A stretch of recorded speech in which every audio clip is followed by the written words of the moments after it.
Good evening and a very warm welcome to the Grassroots Weekender Show. We're into Saturday. Hope everyone had a lovely day yesterday. The thing about our weather, it doesn't make sense, and I've seen it all over social media as well, but I've said it for a very long time, is when we have a higher rate of sun rays, shall we say, in the, I think it was 25 yesterday in Liverpool, and I think it's around about 21 today, but what it is with our weather, we just get all clammy, hot. There's no suntan. Do you know what I mean? You can go abroad and enjoy beautiful sun rays, and you come here and the sun's shining, but everyone is sweating no matter what. Even last night I couldn't sleep. The heat was horrendous. You need to get abroad to enjoy the sun rays, don't you? It's so different. Could someone explain to me why? And it's no excuse, it's no, it's just in the mind, it's not. There's something wrong with our sunshine, I don't know what it is. We have the worst, and yet abroad have it lovely. Oh dear me, especially Cyprus. Honestly, the weather, you will. We can all burn, we all know that, the sun does cause that, and blisters, so you've got to be very, very careful and use your sun creams. But the last couple of days has just been so weird, it's hot. And you can see the flying ants around everywhere. My God, they must overpopulate the whole world, them things. I know they get bigger as the sun grows, but what I did notice in the ants, now we all used to see flying ants and they're about that size really. Big ants, big wings for some reason, we don't know where they go to. I think they die after the day because they disappear. Or they go back underground out the way, I'm not sure. But what I did notice, and it was in the person I support actually, had a nest, I had to destroy them basically, but it was little ants, teeny ants with wings, all coming out of the ant nest, as well as adult, well when I'm saying adult, bigger, it didn't make sense. Is it a new species? I'm not sure. Anyone who collects ants for a living and studies them, please get in touch, mal@don'ttexttheline.com, and tell me if you've seen them as well. It's unreal. It really is unreal, honestly. I couldn't believe they were flying everywhere, but they were only tiny. Whether it's just one of those things now, it's global warming making them smaller. Like the food, you know, the food packets, global warming, making our food packets smaller, making our chocolate smaller, making our sweets smaller packets. That's global warming for you. Anyway, there you go. Your thoughts, please, on that. Okay, today, we were out and about. Thanks for tuning into the yesterday's show as well. Very interesting. Thank you very, very much indeed. We're going to be getting one or two managers coming in and discussing the heading of the ball. Yes, they'll be coming in over the next few weeks, so watch out for that one. You could be a guest yourself. mal@don'ttexttheline.com if you're interested. Get in touch with me, come down here and we'll talk grassroots football. We were talking about teams folding yesterday. There's many more struggling, and I'm sure that is going to be one of these subjects, especially when I talk to the MP. And can I just say a massive well done. Now I'm hearing all the time now, clubs, come on, you know, let's say man up here, let's be honest, clubs, what are you charging for a sign-on fee? Normally when I was running the club last year, I just charged them £20 a month. Anything else needed paying out, friendlies, we just asked the parents to muck in. That's the way I wanted to run the club. So long as all the bills were paid, all the affiliation and league fees, they were all paid. Referees, we all clubbed in for that, or they came out of the subs, to be honest. And this is what we've done. So I want to say a massive well done and a round of applause to Jennings Football Academy and Wayne McParland there. He studied it, he's been looking around. Clubs apparently are charging £20 signing on fee. Me, in grassroots football, totally against it all. And I know many of you managers out there, I'm sorry if that's the way you think you need to run your club. I don't, you know, I think if you do that, yeah, that's great. But if you've got income coming in elsewhere, sponsorship, then why not give the money back to the kids or to the parents as well? Make a difference for them. And Wayne We've been in great discussions, by the way, over signing on fees. He can't promise for next year, but he has made their signing on fee a big fat zero.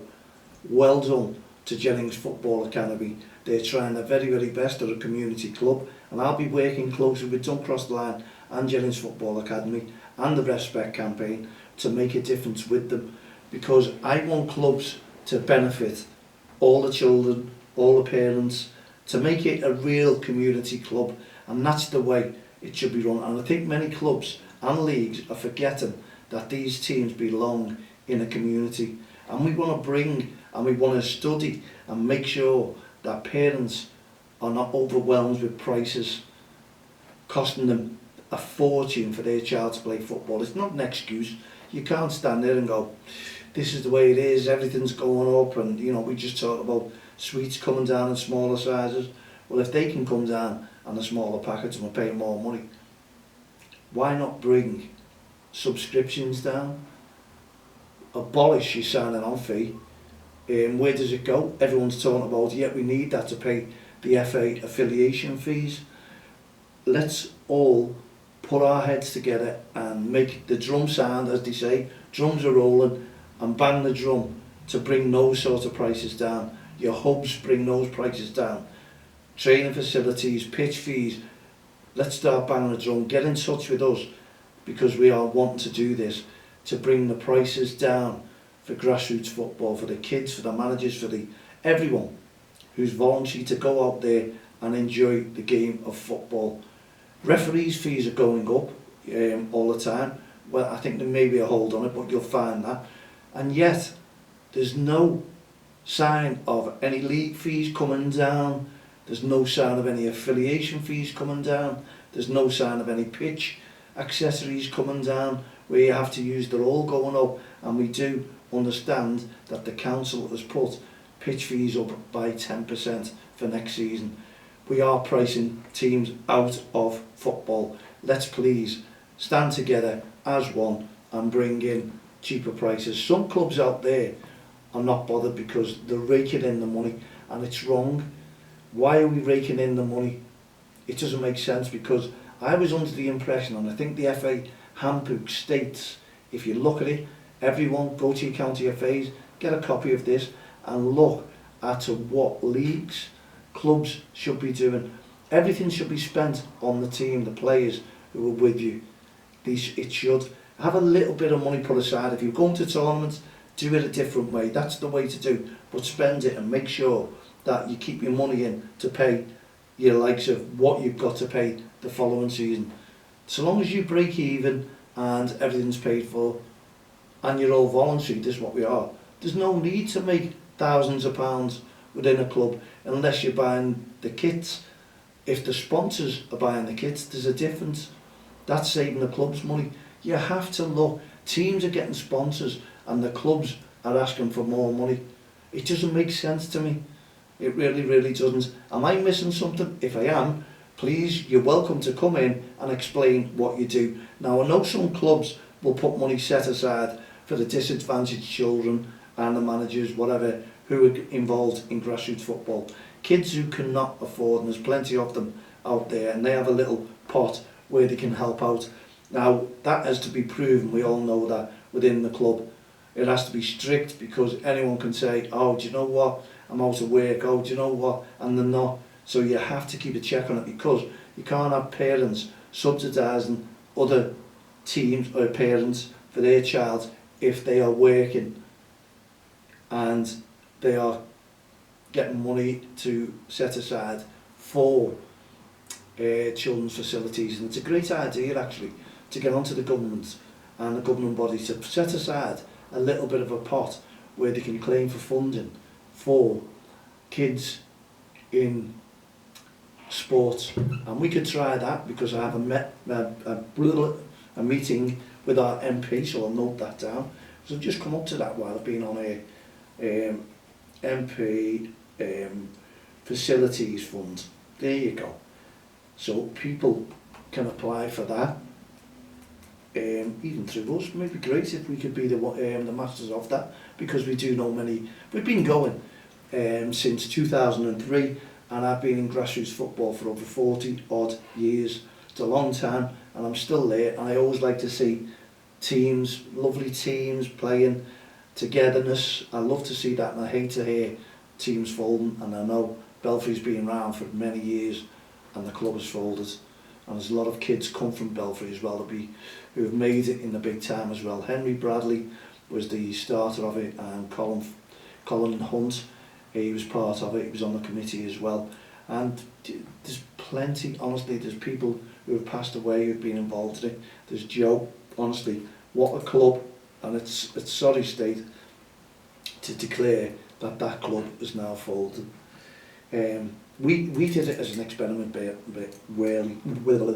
I can't get my words out today, but Don't Cross the Line, I started 2 teams to spread the word about REFspect, Don't Cross the Line, and all about good behaviour. We proved that with 2 teams on the field of play. We've now handed them to Jennings Football Academy. They will carry on. We didn't put the kids out of football. We made sure that they all still had a team to play in, and I'm still there till I step down in August, when then we hand over the new kits to them, and also the trophy presentation, and I'll say my little farewell then, and I can stand back, and I won't be allowed on a pitch to give my thoughts, but the kids are always over and chewing my ear off, as one parent said today, sitting by me, telling me what they've been up to, what they've done. It's brilliant. It really is nice to be nice, and it is nice to be liked as well, especially by the kids that you've monitored and coached for 12 months, 2 years as well.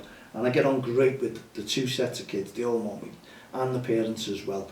And we made our mark with Don't Cross the Line, and we stepped down in a certain way, in a different way, folded the teams, because myself, I wanted to step down as management, because I thought there was far too much paperwork as a voluntary manager, far too much on the subs, around and about in teams, not with us, far too much on the courses, what you're paying out, far too much work on admin, far too much work on admin. I'm talking about league as well. You're doing league admin, you're doing the whole game system admin for the FA, and there's people getting loads of money there. They're getting an annual pay. That's their job role, to make sure that the volunteers are doing their workload correct. If not, there's fines to be paid, there's disciplinaries, there's money coming left, right and centre into grassroots football. They want to be rich.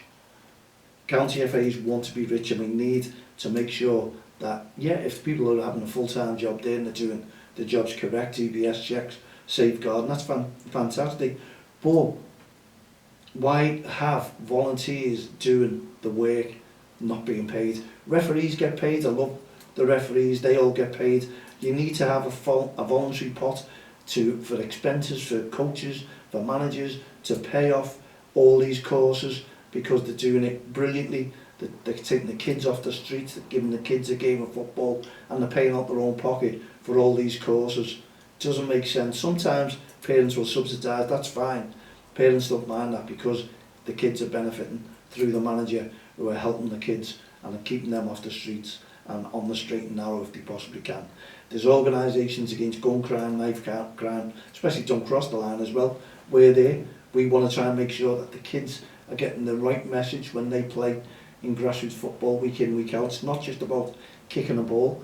It's about making sure that those kids have great attitudes, and attitudes was one thing, a stickler I was for within grassroots football. The parents will tell you that. I put in the columns in the WhatsApp groups and what have you, attitudes, make sure the kids have got good attitudes before they come to football, and I talk to the kids, make sure you have a good attitude, enjoy the game, go out with a smile on your face, pass the ball, score the goals, enjoy, whether you lose, win or draw. It's got to be one of those kids are only developing their skills, same as the referees, and we have to make sure that the kids playing the football understand that referees are there to put the laws of the game into practice, make sure that they understand them, why the free kick, why the penalty, why the so-called throw-in. That's not going to happen, we know that for next season. Happening, they need to explain that, and we understand, and the kids need to understand that as well. We all need to work together as a group, as a team, and make sure that people understand what grassroots football is all about. It's development.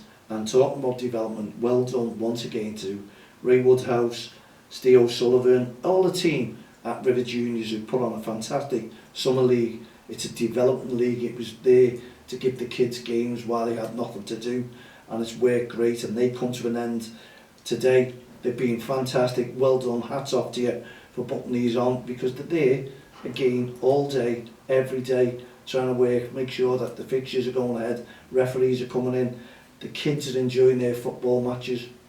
What more could you ask for? I really enjoyed that summer league, and it was great. And also, yeah, we've got one or two where Ray and the team will sort out. I've come across one or two irate parents, maybe even managers, who think they can dictate and tell you what they want, what they need to do. It's not right. Honestly, you need to coach the kids and make a difference with the kids and keep them in a friendly manner on and off the field of play. And talk to your parents as well. It's what it's all about. It's what teams need to be done. Honestly, it's in teams, that's what needs to be done. And that's what we need to portray, the message about respect, understanding, attitude. What more could you ask for when the kids go out there? You give them good attitude, they'll give you good attitude back. Parents, don't be shouting, screaming at the kids. And one big thing as well, try not to give them fizzy drinks before they go out on a football match, because the sugar levels, honestly, it makes them run wild, makes them tired sometimes, and they're just not listening to a coach, to a manager, to the parents themselves. Try and give them water before a game. It needs to be water before a game. After, whether they win, lose or draw, go and celebrate, go and sit down in your cafes and buy you whatever you think is best for them. Hot dogs, pies, but not before a game, please. So that was just added in to about on top of football behaviour. But we will be doing things, and I am writing a book, by the way, and if anyone's interested, not to get involved in writing a book, but you'll see it soon. Yeah, interested in buying it when it comes out, let me know that as well. Now we've got 3 minutes left of the show, and we've just done a big thank you to River Juniors and all the team there, putting on a brilliant summer league as always. And I'm sure if we bang the drum, we can bring the cost down for them as well. So they may one day be able to afford to give some trophies out at the end of this friendly tournament. It's what it needs, and obviously if you get on board with myself and don't cross the line, I am banging a drum to help everyone in grassroots football, not just the referees, the coaches, the managers, committees, leagues. I want them to benefit, but we've all got to have an understanding that it's got to be affordable before teams come into the leagues. You know, it's no good having 10s, 15s, £20,000 in a bank. We were talking about this yesterday. We were talking about, look at the handbook, and it tells you that you should have just a small proportion of money left over for the following season. All money should be spent on the members of the teams that join your league at the start of the year. It needs to be going to good causes, and it needs to be going to that league. Members do have a say in what you do. You can't just say, right, this is what we're doing as a committee. We want money off you, we're doing this. You'll have to support us or else. And we want to try and draw these fines to a close. I don't see why any league has fines. They say, yeah, people understand if we keep fining them. That doesn't work. It works for the league. It gives you a nest egg for what you want to do next year. Now, why don't we have a trophy, a fair play trophy? Get all these, get a better understanding with the teams that are in your league, and understand that managers and coaches out there as well, 99.9% of the time are voluntary, so respect them, not just your referees. You've got to work together. So you need like sort of a union rep respecting the referees, yeah, and also I think the committees do that. They have a referee liaison, but I think you should have a manager liaison officer in the league as well, who will discuss any disciplinary records to the league first, not just the referees putting a report in and the leagues acting on that as the county FAs do. You must have a say as well.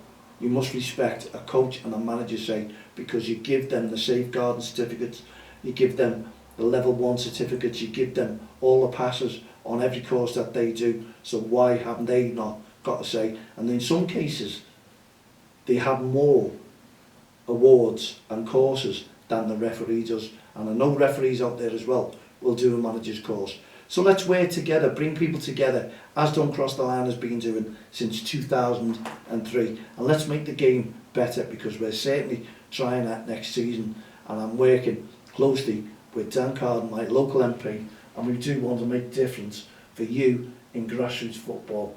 And if we can, we certainly will. And we're going to team up with the Kirby Junior League at the next season. I'll have a little meeting with them, and as I say, Jennings Football Academy as well. So jump on board if you want to be part of a bigger fish. And I know people will when they see that we are making a difference for you in grassroots football. Have a great evening, put your feet up, relax. We'll see you tomorrow. If you've got grassroots football tomorrow, tournaments, summer tournaments, friendlies, even the summer league, because this one came to an end today, let me know, and also show you loads of REFspect on and off the field of play while you're out there. From myself, Mal Lane, all the team here, the Grassroots Show, Don't Cross the Line, REFspect programme, Heart of Gold initiatives, no ref, no game. We'll see you tomorrow. Have a great evening. Good night, God bless.